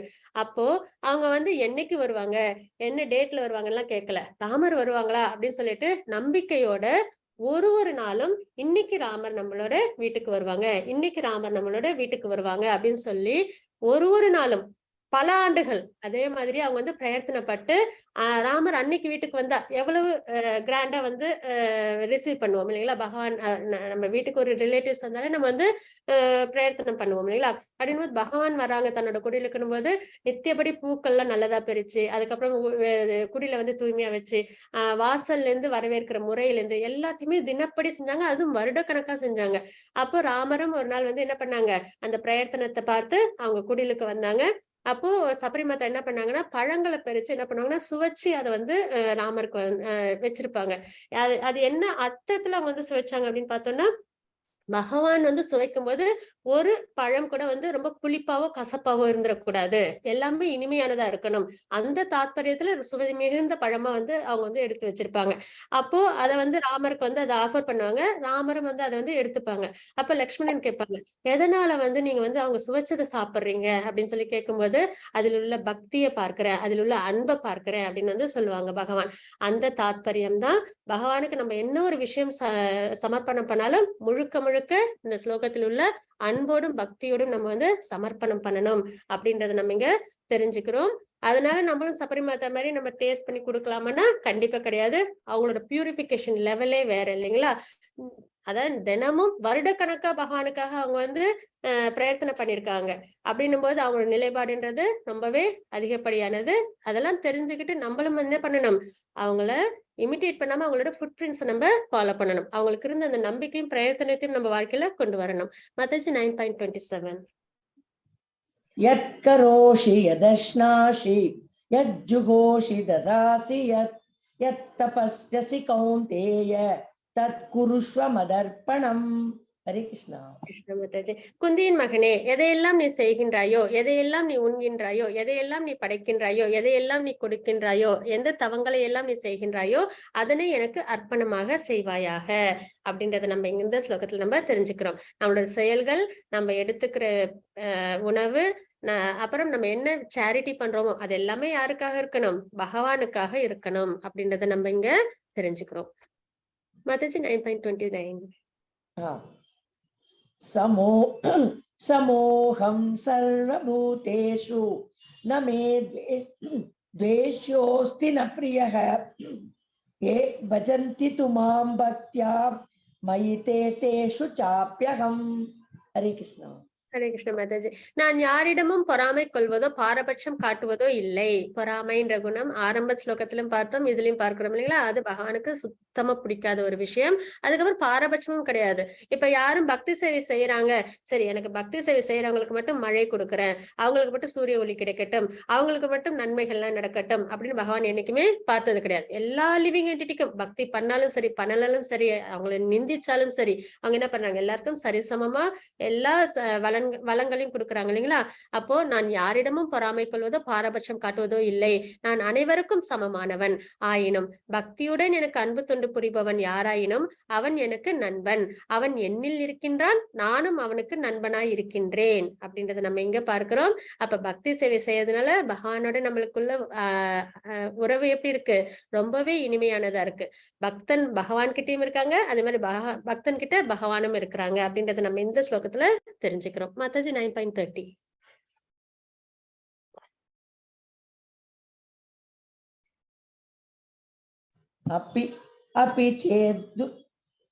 अपि चेत् सुदुराचारो भजते मामनन्यभाक् साधुरेव सन्तव्यः सम्यक् व्यवसितो हि सः.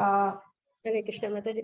ஒருவன் மிகவும் மோசமான செயலை செய்தாலும் அவன் பக்தி தொண்டில் பிறராது ஈடுபட்டிருந்தால் அவனை சாதுவாகவே கருத வேண்டும். ஏனெனில் அவன் தனது தீர்மானத்தில் திடமாக உள்ளான் அப்படின்றத நம்ம இங்க பார்க்கிறோம். சரிங்களா? அப்ப மோசமான செயல்கள் அப்படின்னு நம்ம பார்க்கிறோம் இல்லைங்களா? அப்போ பக்தர்கள் ஆரம்ப நிலையில, அதாவது குழந்தைகள் நடக்கும் தருணத்துல என்ன பண்ணுவாங்க? கீழே விழுந்து ஏஞ்சி மறுபடியும் பிரயத்தனப்பட்டு அவங்க நடக்க பழகுவாங்க இல்லைங்களா? அது மாதிரி ஆரம்ப காலகட்டத்துல பக்தர்கள் கிட்ட என்ன இருக்கும்? இந்த முக்குணங்களோட தாக்கங்கள் இருக்கும். சத்துவகுணம், ரஜகுணம், தமகுணத்தோட தாக்கம் இருக்கும். அதனால சில தவறுகள் ஏற்படுறதுக்கு வாய்ப்புகள் உண்டு. அப்போ அதனால மோசமான செயல்களிலும் ஈடுபடுவாங்க. ஒருவன் மிகவும் மோசமான செயல் செய்தாலும் அவன் பக்தி தொண்டில் பிறராது ஈடுபட்டிருந்தால், ஆனா பக்தியில நிலைச்சு ஈடுபடும் போது, ஏன்னா பக்தியில ஈடுபடும் போது என்ன ஆகும்னு பாத்தீங்கன்னா இந்த முக்குணங்களோட தாக்கம் நம்மளை விட்டு போகும்.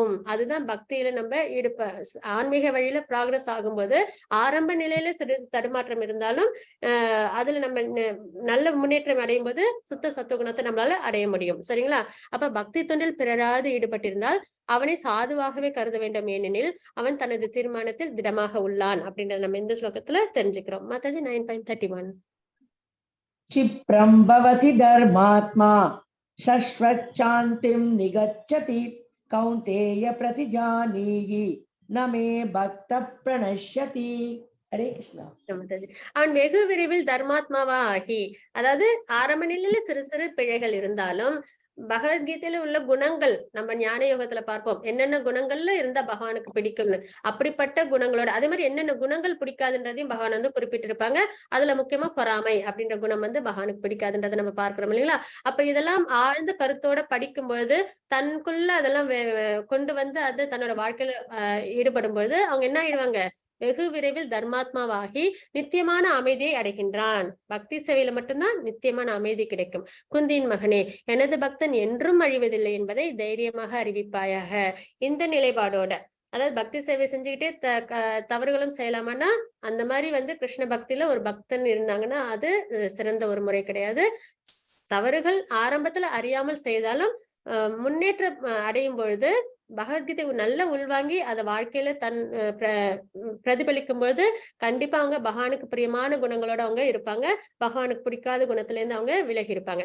அப்படிப்பட்ட பக்தன் என்றும் அழிவதில்லை அப்படின்றத பகவான் இந்த ஸ்லோகத்துல சொல்றாங்க. அதுவும் அர்ஜுனன் மூலியமா சொல்றாங்க. ஏன்னா அர்ஜுனன் டிவோட்டி இல்லைங்களா? அவங்க எப்படி இருந்தாங்க? சிறப்பா இருந்தாங்க இல்லைங்களா? அப்போ அர்ஜுனன் மூலியமா நமக்கு கொடுக்குறாங்க. மாதாஜி 9.32. மாம் ஹி பார்த்த வியபாஷித்ய ஏபி ஸ்யுக் பாபயோனயः ஸ்த்ரியோ வைஷ்யாஸ்ததா சூத்ராஸ் தேபி யாந்தி பராம் கதிம். ஹரே கிருஷ்ணா. பிரித்தாவின் மகனே, பெண்கள், வைஷ்யர்கள், சூத்திரர்கள் என கீழ்குலத்தை சார்ந்தவர்கள் யாராக இருந்தாலும் என்னிடம் சரணம் அடைபவர்கள் பரமகதியை அடைய முடியும் அப்படின்றத நம்ம இந்த ஸ்லோகத்துல பார்க்கிறோம். மாதாஜி 9.34. மன்மனா பவ மத்பக்தோ மத்யாஜி மாம் நமஸ்குரு மாமே வைஷ்யசி யுக்தைவம் ஆத்மானம் மத்பராயணः. ஓம் தத்சதிதி ஸ்ரீமத் பகவத் கீதாசு உபனிஷத்சு பிரம்ம வித்யாயாம் யோக சாஸ்திரே ஸ்ரீ கிருஷ்ணார்ஜுன சம்வாதே ராஜவித்யா ராஜகுப்ய யோகோ நாம நவமோத்யாயः. சர்வம் கிருஷ்ணார்ப்பணமஸ்து. Hare Krishna. Hare Krishna Mataji. Hare Krishna Mataji. Thank you so much Mataji. Hare Krishna. உனது மனதை எப்பொழுதும் என்னை பற்றி சிந்திப்பதில் ஈடுபடுத்தி எனது பக்தனாகி எனக்கு வந்தனை செய்து என்னை வழிபடுவாயாக. என்னில் முழுமையாக லயித்து நிச்சயமாக நீ என்னிடம் வருவாய் அப்படின்றத இந்த ஸ்லோகத்துல நம்ம பார்க்கிறோம். பகவானை அடையும் முறை அப்படின்னு நம்ம பார்த்தோம் இல்லைங்களா? ஏன்னா இதுல வந்து மோஸ்ட் கான்பிடென்ஷியல் நாலேஜ் எல்லாம் இருக்கு அப்படின்றத நம்ம பார்க்கிறோம். அப்போ மனம்தான் சஞ்சலமானது இல்லைங்களா? அப்படிப்பட்ட மனத்தை என்ன பண்ணணும்? பகவானை சிந்திப்பதுல ஈடுபடுத்தணும் அப்படின்றத நம்ம இங்க பார்க்கிறோம். அப்போ எனது பக்தனாகி வந்தனை செய்து வழிபடுவாயாக. இவ்வாறு என்னில் முழுமையாக லயித்து, இந்த பக்தின்றது ரொம்ப இனிமையானது, அன்பின் பரிமாற்றம். அப்ப என்னில் முழுமையாக லயித்து நிச்சயமாக நீ என்னிடம் வருவாய் அப்படின்றத பகவான் இந்த ஸ்லோகத்துல நமக்கு உபதேசம் பண்ணிருக்காங்க. கண்டிப்பா நம்மளும் பக்தி சேவையில ஈடுபட்டு பகவானை அடையணும் அப்படின்ற பிரார்த்தனையோட நம்ம 9வது அத்தியாயத்தை முடிச்சுக்கலாம். வாஞ்சா கல்பதருபஸ்ய கிருபா சிந்து பயவச்ச பதிதான பாவனேபியோ வைஷ்ணவேபியோ நமः. அனந்த கோடி வைஷ்ணவத்துக்கு ஜெய். ஸ்ரீல பிரபுபாத் கி ஜெய். ஹரே கிருஷ்ணா.